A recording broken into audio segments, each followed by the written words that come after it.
Are you struggling with roadblocks as a woman in the challenging and constantly changing world of corporate America? If you feel stuck in your career, you may be holding yourself back and may not even realize it. Prepare to be enlightened by the meaningful discussions here at the No Woman Left Behind podcast. Each week, gather the insight you need to break down those walls of limiting beliefs. Unleash your full potential and unlock the leader within. Listen to raw conversations with corporate women as they share inspiring stories with the purpose of obtaining their dream career and living a truly fulfilling life. Here's your host, Rosie Zilinskas.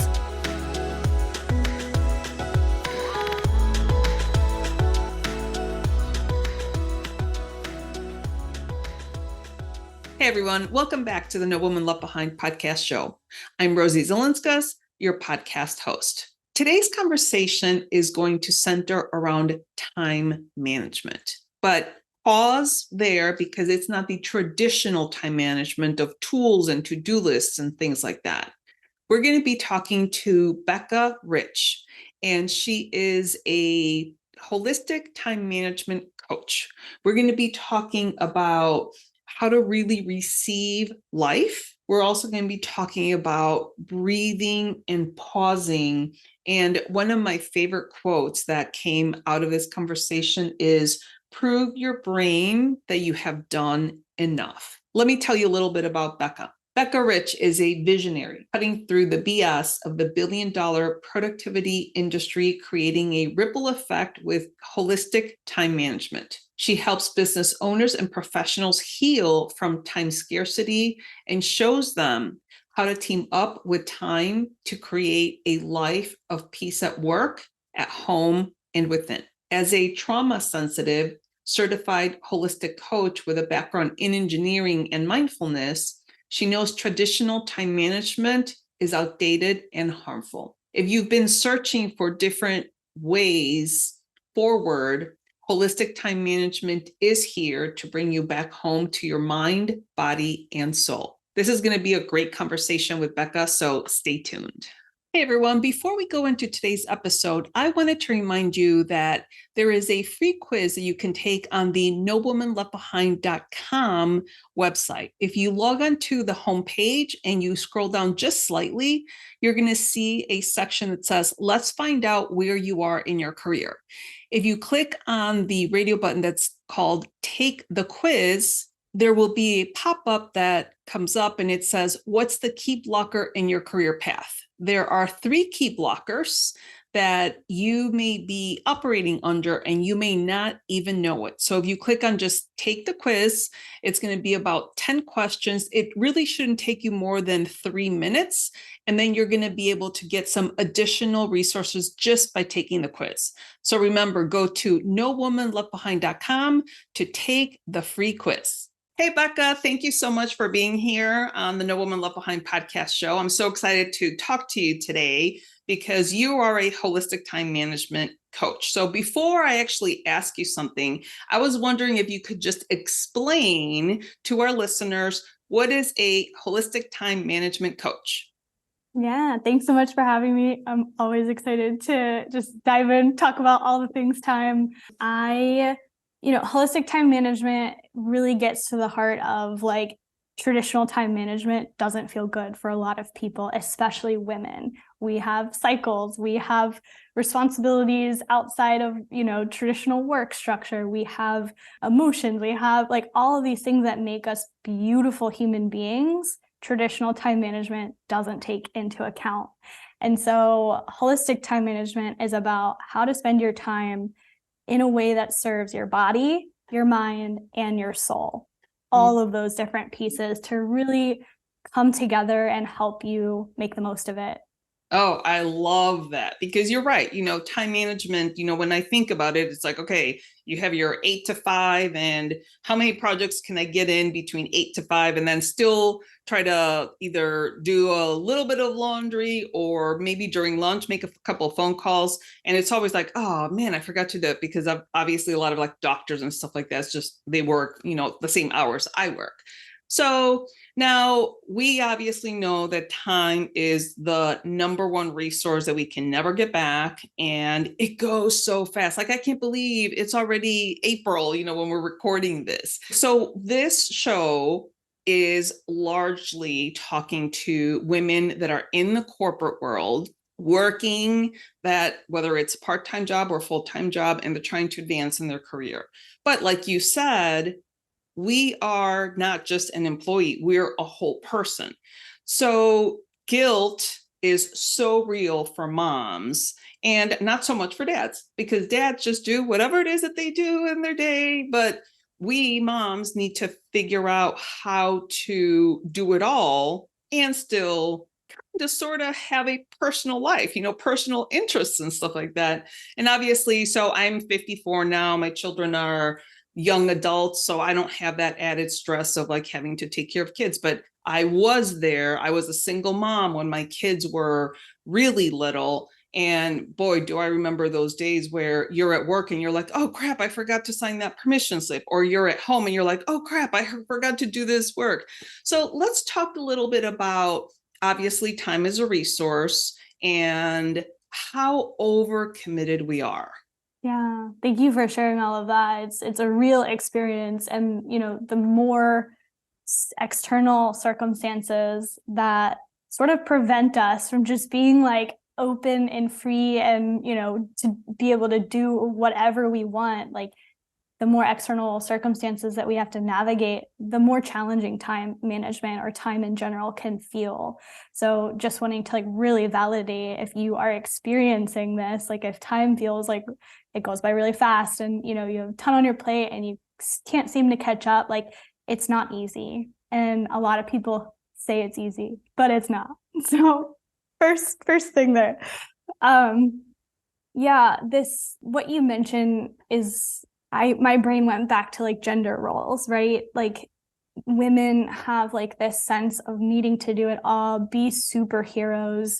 I am not a parent. I am married, so I definitely experience some sort of like gender roles in my relationship in terms of like work and household stuff. And I work with a lot of parents myself, and being able to really like see where society has sort of like ingrained gender roles and how that impacts our ability to spend our time and energy and, focus and attention how we want to. And it really comes back to remembering that we have some percentage of agency. I will never say that we have 100% agency over time. Like there are external circumstances that prevent us, like I said, from being able to do whatever we want, whenever.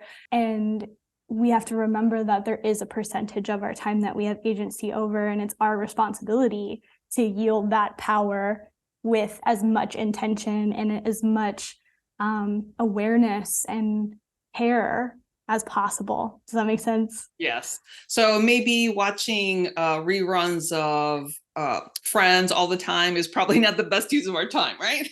No, I am a time management coach that tells people to watch as much Netflix as they want, because we don't give ourselves enough joy and enough peace and enough fun. And that's a great point.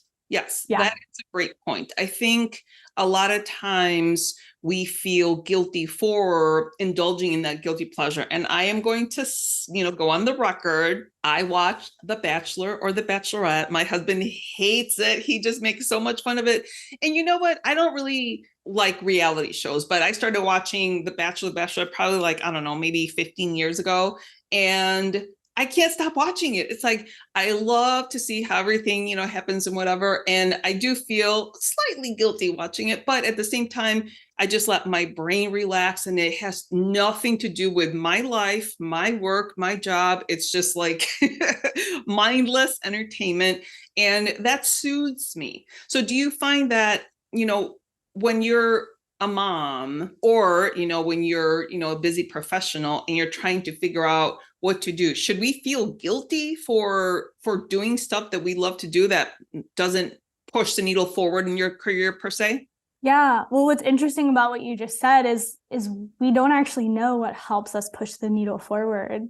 It's not as cut and dry as we think it is, right? And so like, I had a client yesterday say that she went out for drinks with her friend and they were talking about this project that she was working on for work. And all of a sudden she had this huge realization that then, the next day she sits down to work and just all this beautiful creative goodness came out of her. And like that is possible watching The Bachelor or The Bachelorette. And so we don't know what is actually, quote unquote, gonna move the needle forward. And so again, like my definition of productivity or moving the needle forward is, does it serve your mind, your body, your soul? Got it. So that's where the holistic piece comes into play. So like, am I watching TV to help my mind relax because nothing else seems to allow myself to just fully shut off? Brilliant. That is moving the needle forward in your life. So no, I don't think that we should feel guilty, and that guilt really holds us back from being able to really actually enjoy it. And then like, what's the point of even not like watching The Bachelor if you're going to feel guilty the whole time? Like, no, I'm trying to like get into it and be there for it. And actually, now that I'm thinking about it, it kind of makes sense, because you're right. You don't know what idea is going to pop up. Obviously, I have my company's called No Woman Left Behind with the podcast. So I don't know what fun idea I could think of that could actually help, women in the corporate world advance their career while watching The Bachelorette. So there you go. Yes, love it.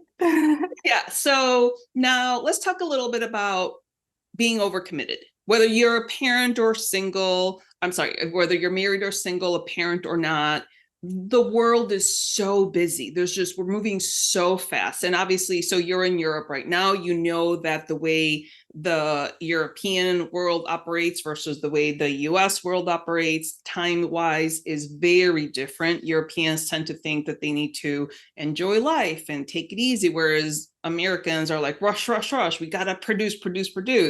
So, and I would love to hear your insight on the two mindsets there between, the other world and the US.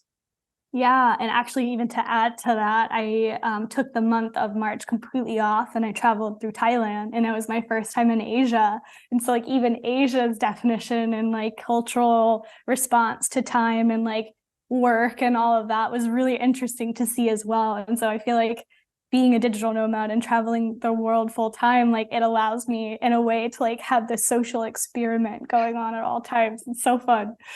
Yeah. And so I think there's so many things that impact time.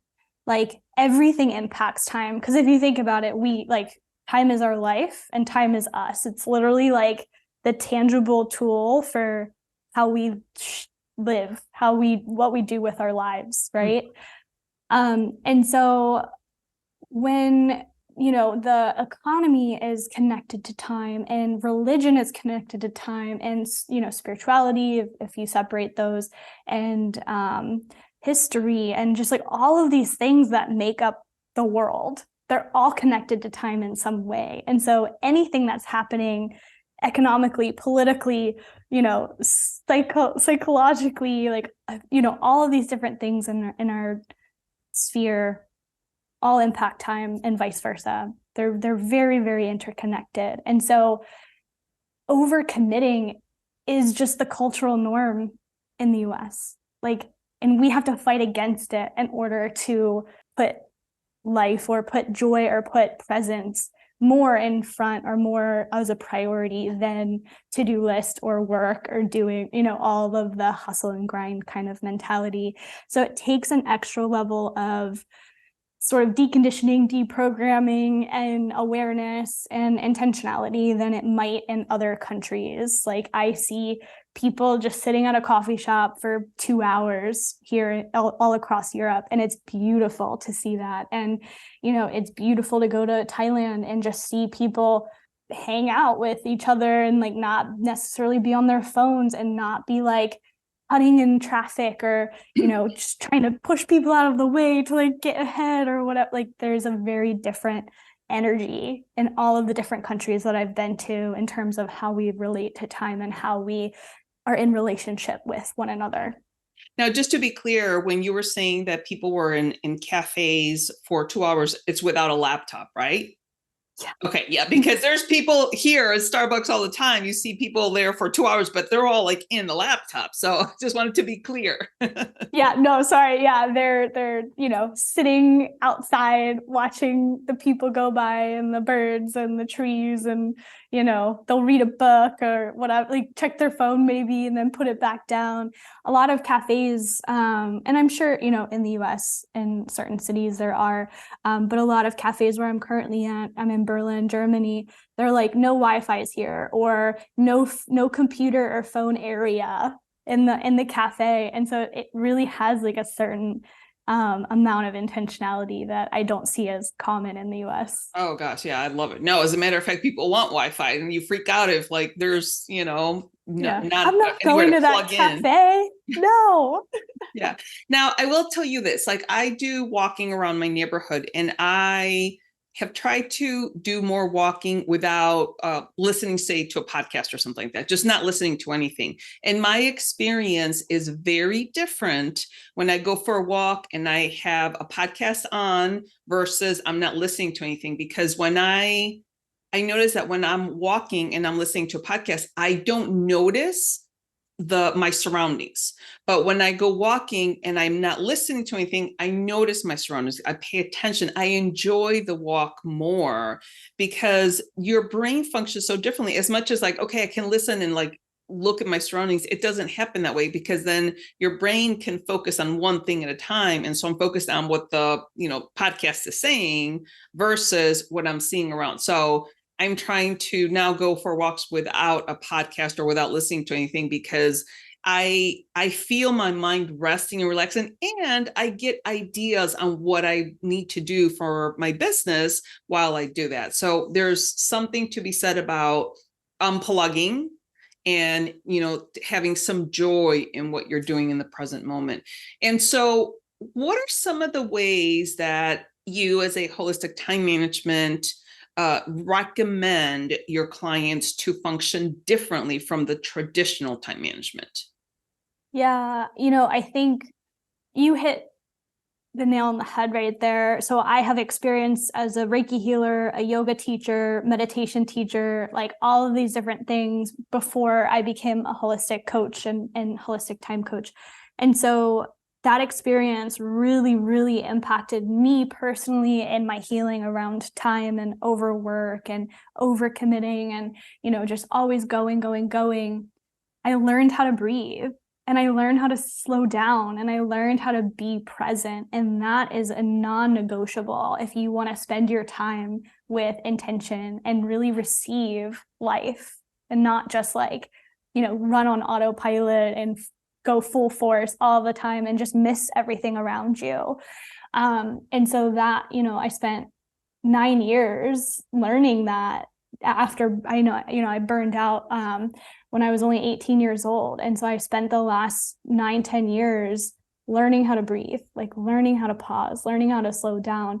And what I found was, it's sort of like a trauma response, overworking, overcommitting, and coming out of this like different way of operating, different way of being in the world and working and interacting with yourself and other people and nature. It takes time. And so, traditional time management promises you like these quick results and you'll get all the things done. And one day you'll magically have more time for yourself or the things that you care about. But my entire conviction is that one day will never come. We'll always be chasing. We'll always be trying to get that one day carrot, and we'll be working until essentially we die or retire and realize, oh, dude, I wasted my whole life. And that is personal to me because my parents overworked, and they're now having that realization of oh wait, I totally missed your entire life. And that deeply impacted me. And that's what caused me to overwork and burn myself out. And so this entire mission and my conviction behind no, we have to claim presence and joy and intention and space. We have to claim space for ourselves and our loved ones today, because one day will never happen. So that, I think, is the biggest difference. Gosh, I really love this. I love that. I love your quote, and I wrote it down. You really have to receive life. I think that's so key because it's almost like we have to flip everything around. So right now we're in this, okay, I have, between 8 and 5 to do XYZ, and maybe I'll have time to work out. Maybe I'll have time to meditate. And meditation is now coming, I think it's for the first time, I feel like worldwide, everybody's, saying meditation works, try it. And so it's almost like we have to flip it around so that when you wake up in the morning, and there's tons of people that recommend for you to, and I try to do this myself, work out in the morning. And I do know that if I don't work out in the morning, 9 out of 10 times it doesn't happen. So you need to be intentional and focus on what you need for yourself. So work out in the morning, meditate in the morning, journal in the morning, or, have a time where you are dedicated to doing that for yourself. And I feel like my life is richer on the days that I do that. And when I don't do it, for whatever reason, I feel a little bit more depleted. So do you find the same thing with your yoga and Reiki training? Yeah, totally. And the cliche is such a cliche, but it's one that's so famous for a reason, which is, put your own oxygen mask on first before anyone else. And that is really true. How we go about it is maybe a little bit different. Traditional time management is like, put it in your calendar, create checklists, get a habit app, like grade yourself and beat yourself up for not doing it perfectly. And like, I have a complete 180 approach on like how to create habits and how to like actually do the things that we want to make time and space for. And with that is, how can we do it? Knowing ourselves. You give a great example, like, I'm not going to do it in the evening. So like, I'm not even going to try. I'm going to do my best to do it in the morning.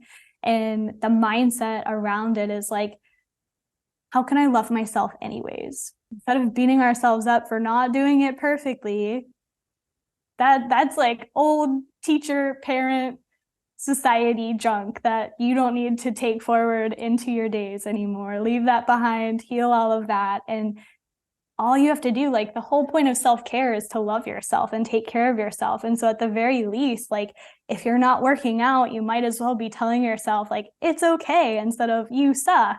Yes. So yeah, I think like how we go about making time and space for ourselves is going to look different to every single person. And it should feel good. It should work. It like consistency doesn't even become a question for most of my clients because it just naturally happens without any issue.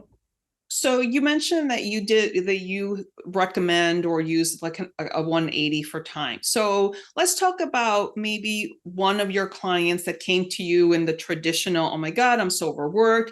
Give us some examples of what specifically you do to help them change their outlook from overwhelmed to I'm going to take care of myself. Yeah. So one of the clients that I'm thinking of right now, she is a full-time accountant and also part-time real estate, maybe, or I don't know exactly her part-time gig, but when we started working together, it was like very much sort of traditional productivity, like junkie, all the planners, all of the things, all of the tools, all of the different strategies. And she was like, nothing still works. Like, I'm still saying yes to everything. I'm still overwhelmed. I'm getting sick all the time. I like all of my friends are getting mad at me because I never have time for them. Like, I don't have time for my partner, for our dates, like just all of the things across every area of their life. Mm-hmm. And so we can all relate, right? Like, I was an engineer in a cubicle while also growing my business and also planning my wedding and also like teaching yoga part-time and doing all of these things. And so like I've been there myself and I totally get it. And a lot of times people just want like this magic hack, this magic solution, this like thing that's just going to like get rid of all their issues and life is going to be amazing and rosy and dandy and nothing is ever going to feel like overwhelming ever again. And so I think that's like one of the first things for us to like really, what we worked on was like, there's no urgency. There's no like that's part of the issue, right? Is like, we're always like, go, go, go, urgency, like whatever. And so we were just like, okay, how can we down regulate? How can we breathe? How can we pause? And from that place is when a lot of clarity comes through of like, oh, like I get to see all of the things that I'm doing to myself that are harming me, right? That awareness piece of like, oh, wait, I keep saying yes, or I keep doing this, or I keep doing that. And that's always a beautiful moment for my clients and for myself to be able to hold my clients in a loving container as they realize all of the things that are sort of just like suffocating us. Like the breath is something that I always come back to, right? Like, how can we expand and breathe and like, everything's okay. Mm-hmm. Everything's okay. And so that's typically where I start with everyone that I work with, because we're all so like, just like tight and riled up and just like, and then from that place, continuing to practice getting clarity and awareness, we start to find out more information about us. And so one of the exercises that I've created for my clients is called the whole self exercise. And so this whole self exercise is, how do we look at our mind, our body, and our spirit, also our environment?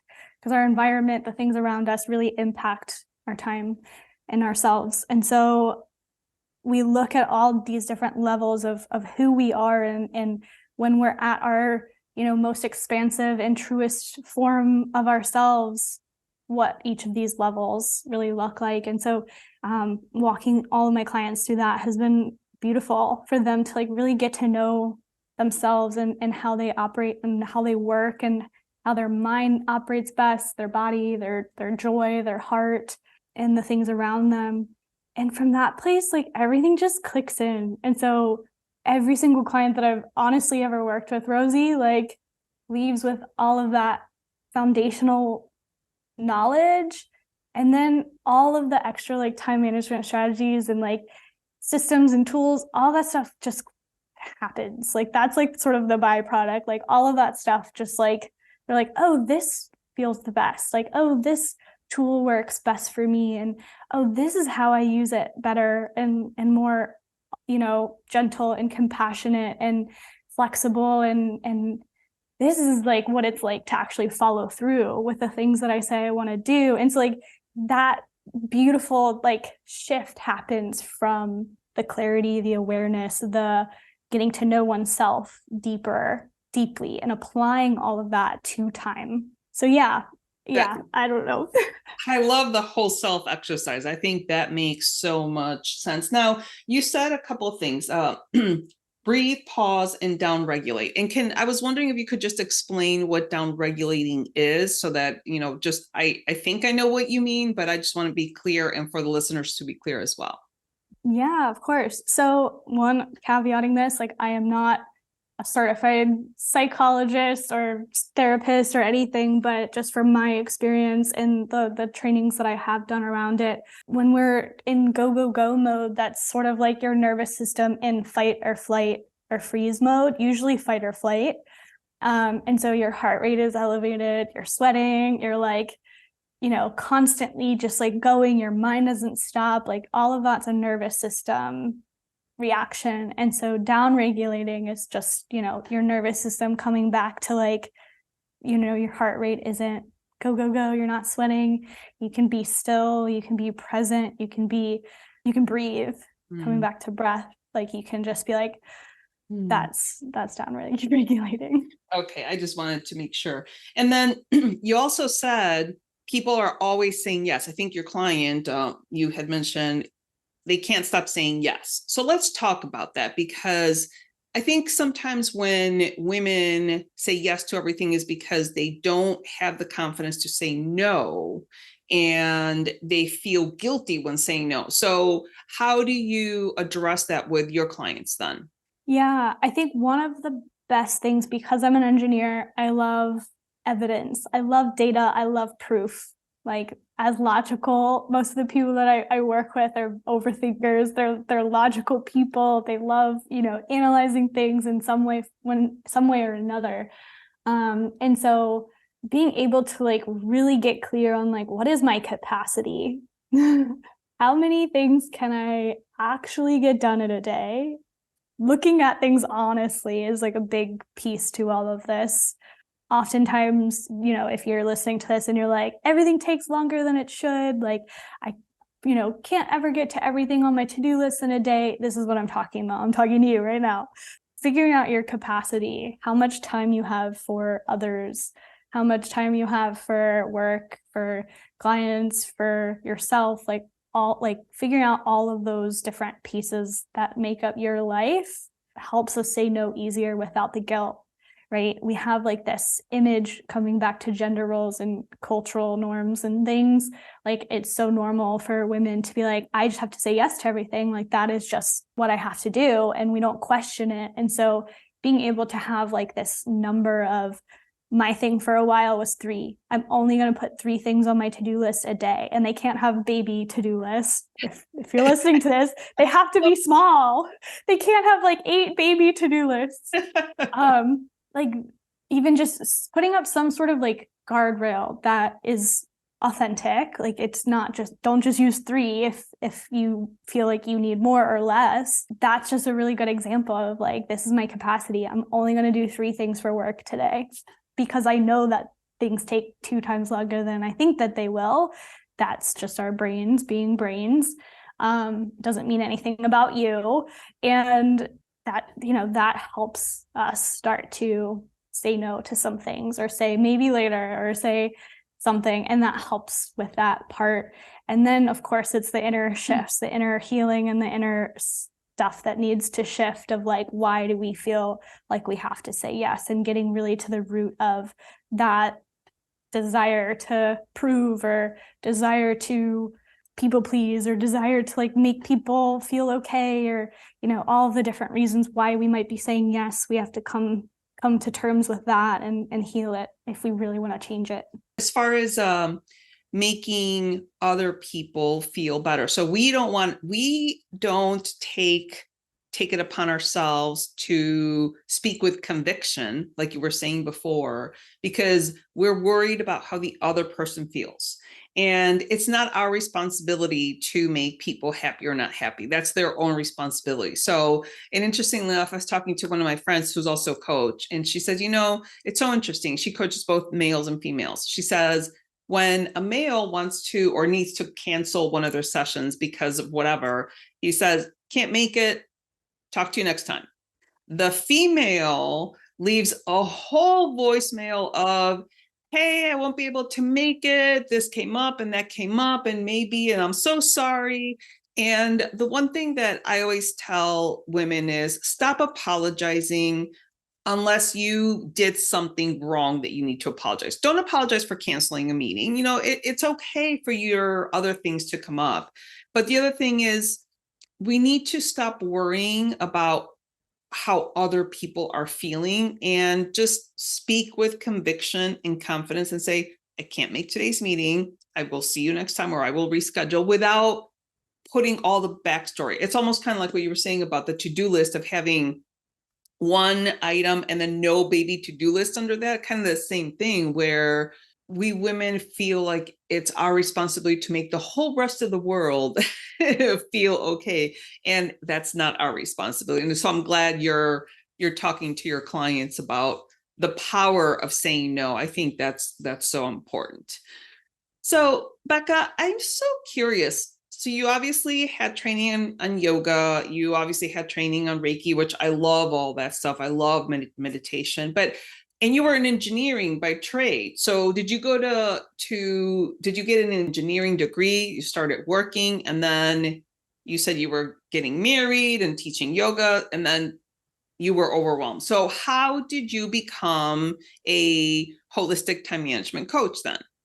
Yeah, like I shared a little bit too about, even before that, of I grew up with an entrepreneur as a dad and a grandpa, and now my brother. And so it's very much like in my family to hustle. And I think that's common. I hear that same thing from a lot of my clients and my friends, my loved ones. That sort, I guess, for whatever reason, it's a common experience. And I very much internalize, like, I am not worthy unless I'm producing. I'm not worthy if I'm not making X amount of dollars, or I'm not worthy if I'm not in this role at work. Or I was really basing my worth and my happiness on the external stuff. And the external stuff only led me to burning out. I was in the hospital. And from that, like I said, I got into yoga and meditation, and that helped me slow down and find myself. And I was working with private clients in yoga and Reiki and things. And almost every single client was like, I don't know how to find time for myself, or, I don't know how to relax my mind in this yoga class, or I don't know how to not feel guilty for being here when I should be doing XYZ. Or there was just all of these commonalities with the people that I was serving in the yoga space.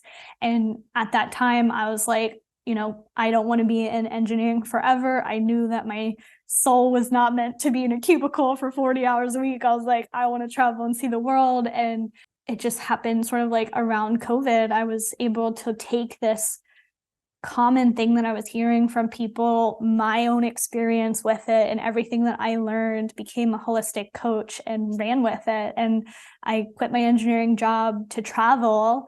And then COVID happened, and it was, around the same time where I was like, oh, like, I'm going to work 3 days a week to build my business as I travel the world.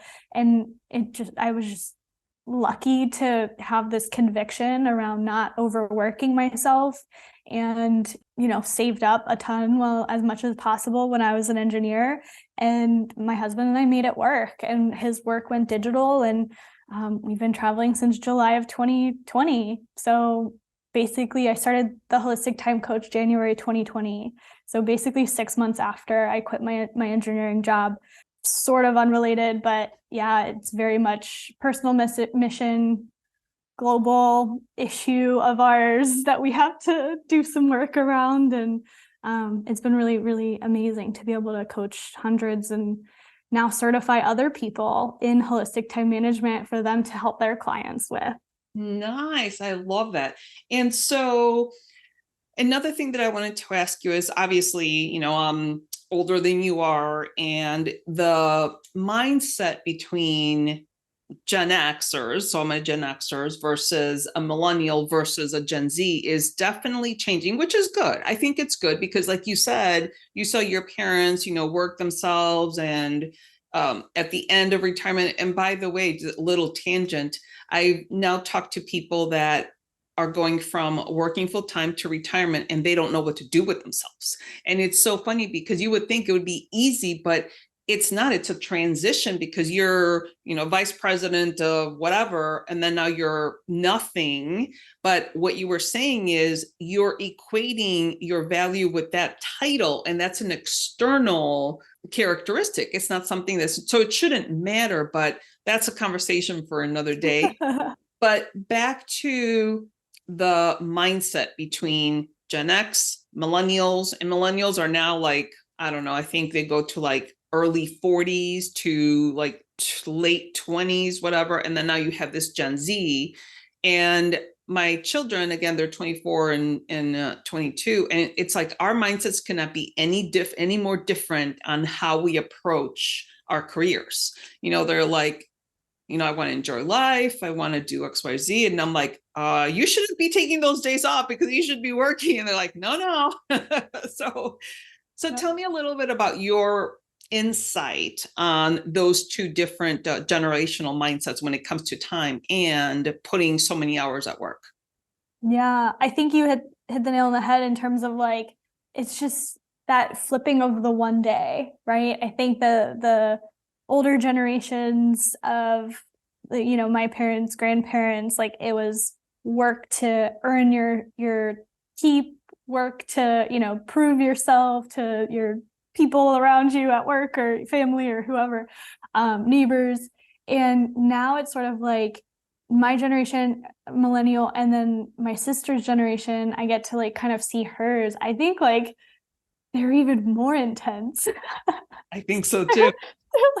Which is beautiful, right? But I always see things like we can't necessarily like be all or nothing. Like I do know that we live in society, and I think this is like the middle child syndrome of the millennials right now, of like, we have to work to like survive, but like, how do we do that without, going homeless or whatever? Like, not that, I don't know. I think that's sort of like where I'm at, is like, how do I work to make the money that I need to be comfortable and happy and still enjoy today? And that's my whole belief. And obviously I can't speak for like a whole generation of people, especially, amongst all the different countries, continents and stuff in the world. It's all different. But I think that there is something to be said about the political climate, the literal climate, like all of these things impact our relationship and our understanding around time and work, and how to balance it all and how to survive in the world that we live in. Yeah, and I think you made a good point where the Gen Zers, they're intense, they're opinionated, which I think is fantastic, especially for women, because that's going to help us. I always say my mission is to eradicate the gender gap. And so that's going to help us, like this Gen Z generation. I think I just looked up some statistics, and some things say 20, some things say 25%, but 20 to 25% of the population in the United States are now Gen Z. That's a lot. That's a fifth of the population. And I do hope that collectively those young males and females, or others, are confident in themselves and confident in speaking up and advocating for themselves, because that's what our older generations, like my mom's generation, like women that are in their 80s, they never even had the opportunity to advocate for themselves. So now that they are 80, and we as younger women are like, why do you put up with that? They're like, what are you talking about? And we're like, like, what am I going to talk about? But their whole mindset is just so ingrained of like, oh no, I could never do that. And slowly but surely over the generations, it's getting to where women are speaking up, they're advocating for themselves, they have opinions, they know what they want and what they don't want, younger than 40 or 50. So I think that's all fantastic. And as far as work is concerned, it seems to me that they're setting very strong boundaries. But at the same time, like you said, so I was talking to someone earlier, they're like maybe 26, 25, something like that. And they were complaining because they just got married and they can't buy a house. And I said, well, get a part-time job. They're like, oh no. Like, oh no. And I was like, I had a full-time job and a part-time job when I got out of school because I needed to pay loans off and whatever. And I was like, well, you have the time, you can keep working. They're like, why no? I was like, oh wow, it's like, it's so different. And I mean, good for them, right? That they're not willing to give up their personal time or their non-full-time work schedule to get another job. But at the same time, economy, like you said, the economy has not helped. Housing market's more expensive. So it's so hard to navigate.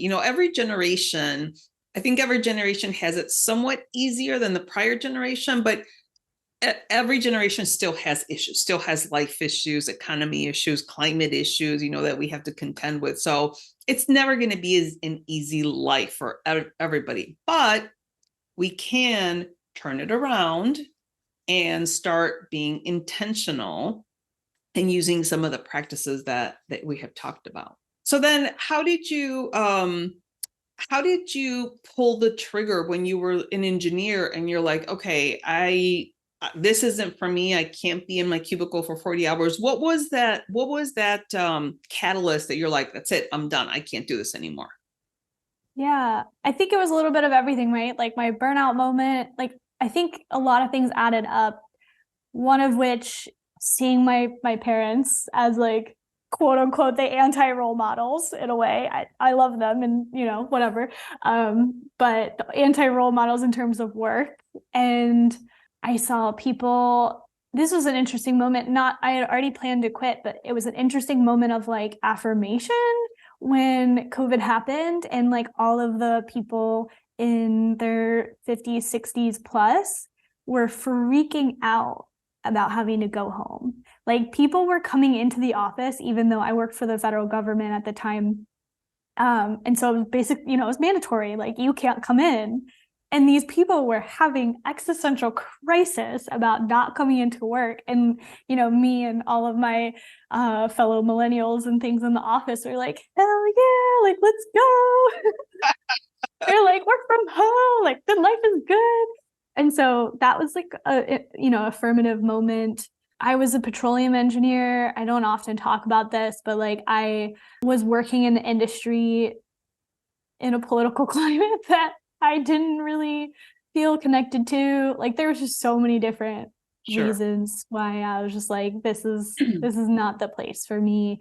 And I just always had a dream of travel. My grandma and my grandpa both immigrated from Europe to the US when they were in their teens, 20s, and always having like friends from all over the world come by. My aunt is Polish. Like I have lots of ties to just European culture. And I think that was also really interesting to grow up around, in stark contrast to my dad, who was very much like hustle and grind to, one day take care of myself and relax. So yeah.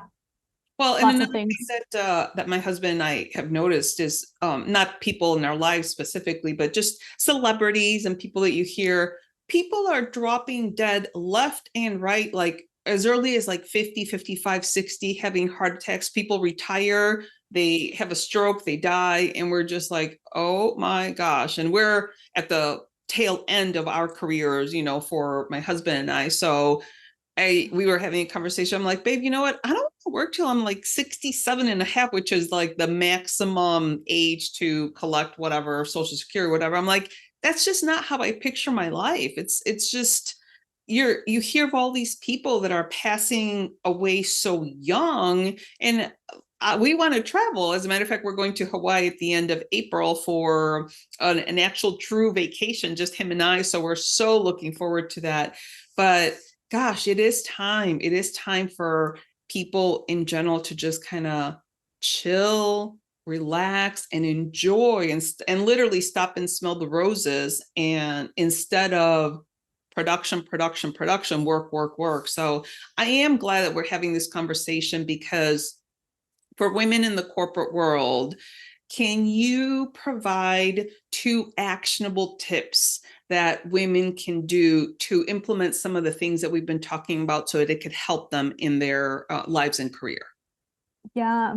So the one thing that has made the biggest difference across every single client that I've ever worked with, myself, people around me aka my husband, other people, is a practice called have done list. And so this is what I needed when I was feeling guilty for watching Netflix or just like, working into the night or working on the weekends or just go mode.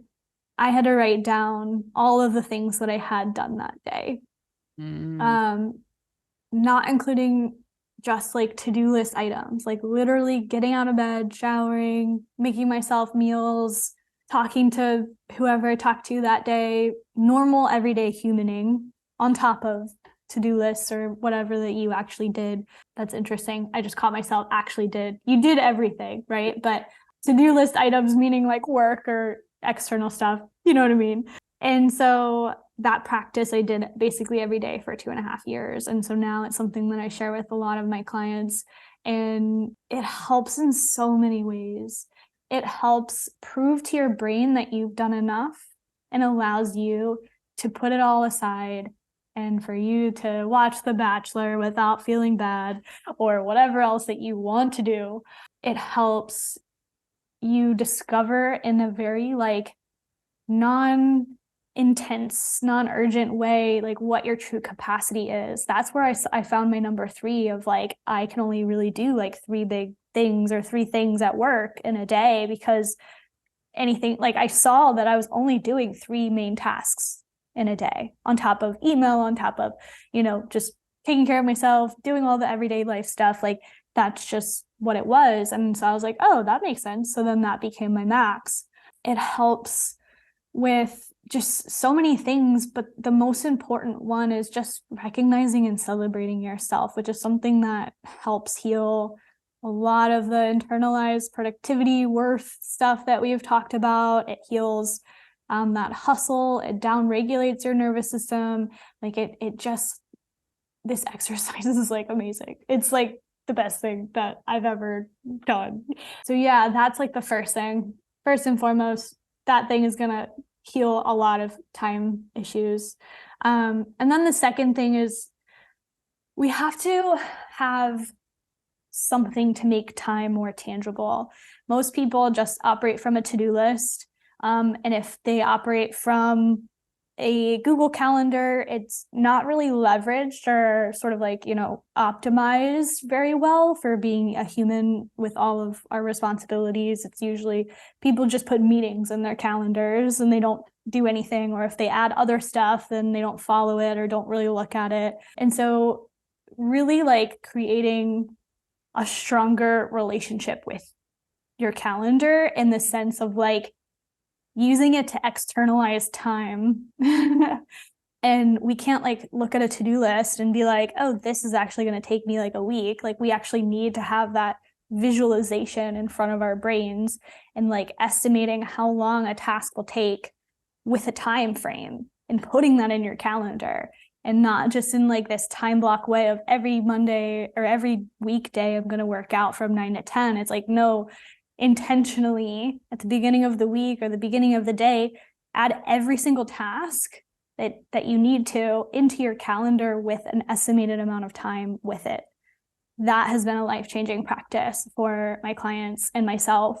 And move it as the week goes by, like drag and drop, move things around. Don't just like let your calendar collect dust, like put the things in and move it around, use it as accountability, use it as like the execution tool that it is that people don't really use. And that has been a game changer as well. Gosh, I love those. So I'm going to go back to one thing that you said that I think is fantastic. You prove to your brain that you have done enough.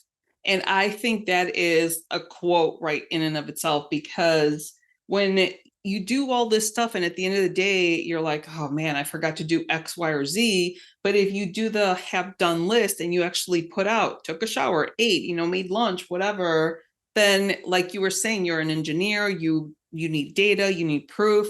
That's the proof. And you just need to write down maybe 5 or 6 things for you to be like, oh, I actually accomplished a lot today. And I think that's great for you to prove to your brain that you've done enough. I really like that. And then the calendar thing, you're so right, because as you were talking, I was kind of thinking, okay, well, what do I do? I'm not guilty, but I also use my to-do list, but I don't calculate the amount of time that it's going to take me to do any one thing, because it's almost like the way I picture myself is I can have a running list of things that I have to accomplish just in general, but then be strategic about taking 2 or 3 things that I can plug into my calendar with the estimated time.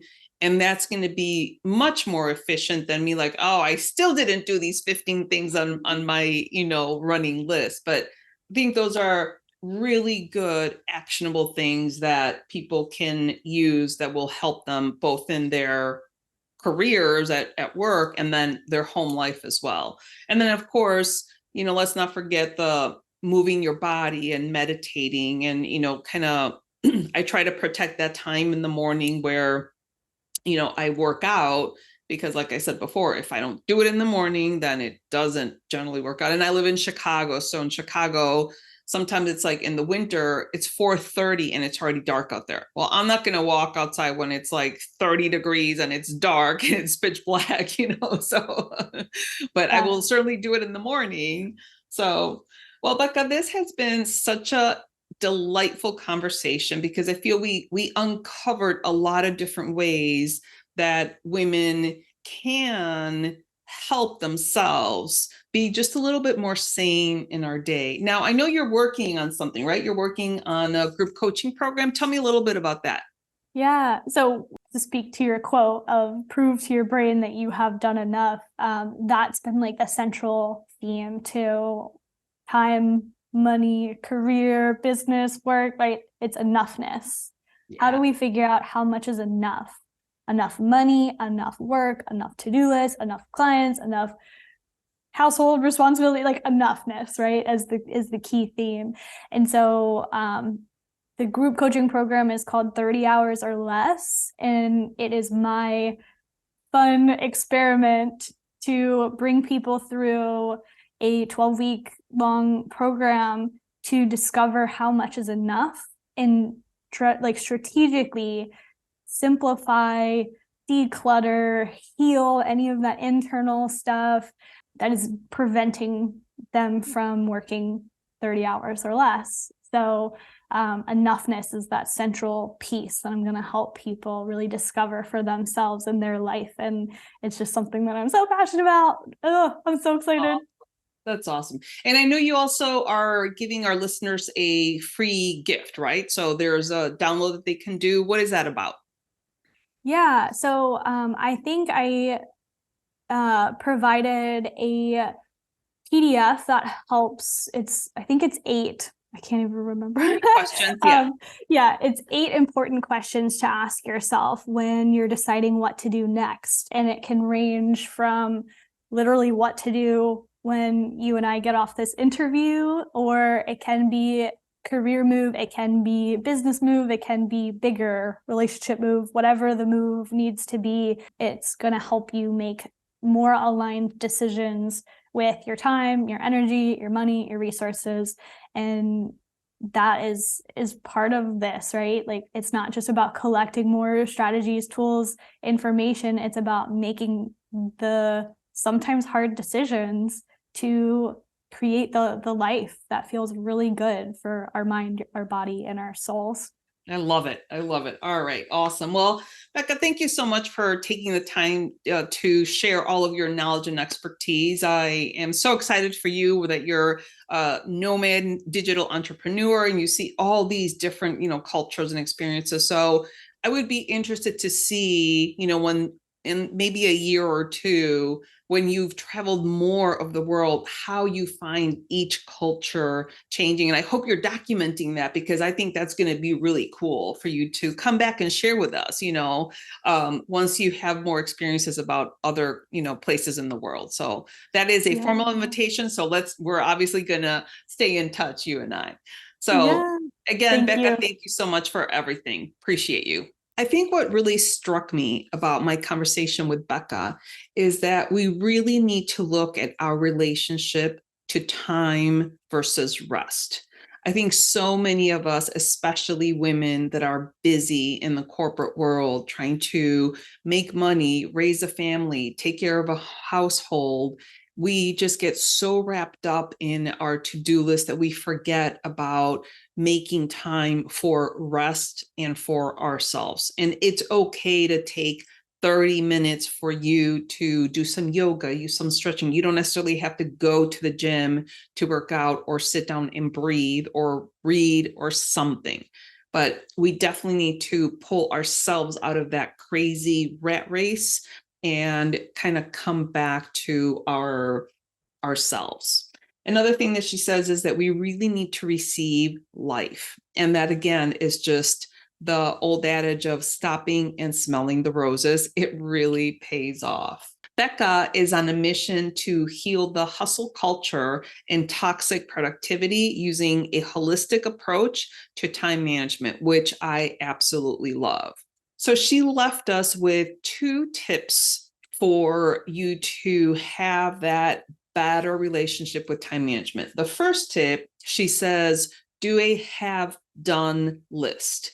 And this isn't just like a ticking off your to-do list. She says, write everything down from took a shower, prepared meals, made lunches for kids. Write it all down, because at the end of the day, then you can look at that list. And this is my favorite quote from today's episode is, you can prove to your brain that you have done enough. And I think that's going to be really powerful, because if you can prove to your brain that you have done enough, then you can go to bed more relaxed and knowing and feeling in your body that you have done enough, so that your brain isn't thinking all the to-do list for the following day. So for today, we have done enough. I love that. You also get to recognize and celebrate yourself when you see all the things in writing that you actually did. And you can obviously use your phone to make your have done list. The second tip from Becca, she says, we need to create a stronger relationship with our calendar. So obviously we're all using calendars, whether they're written or on your iPhone or your computer, whatever. But her suggestion was to schedule time in your calendar for all of your things on your to-do list. And she recommends to have no more than 3 major things on your to-do list, because obviously each one of those things is going to take time. But if say you decide to do 3 projects, go ahead and schedule them in your calendar. And if for whatever reason you didn't do it today, you can move it to the following day. But this is part of her saying that we need to recognize our capacity. If you have 50 things on your to-do list, more than likely you're not going to be able to do all 50 in one day. But if you chunk them out throughout the week or throughout the next couple of weeks, then it's going to be much more realistic for you to finish all 50 things. So again, the tip number 1 is to create or write down a have done list. And then tip number 2 is to optimize your calendar and create that stronger relationship with your calendar. So great tips. I'm going to definitely start implementing both of them, because sometimes for me, I don't pay attention to everything that I have done. And then I'm more focused on what's next. So again, it's just, I'm going to have to chill a little bit myself and celebrate what I have accomplished and what I have already done. You can find all of Becca's information on the episode website. So all of her contact information will be there. She also is providing us with a downloadable gift. So you can go there to get the downloadable gift as well. And I am really excited to see what Becca is going to come up with. She's traveling the world. She calls herself a digital nomad. She and her husband both work digitally. So they are in Berlin right now, and they are traveling all over the world. So with that, I hope you enjoyed this episode. I hope you can take one thing from today's episode and apply it to your life so that you can build a better life. And with that, remember to be brave, be bold, and take action. Thank you for listening to this episode.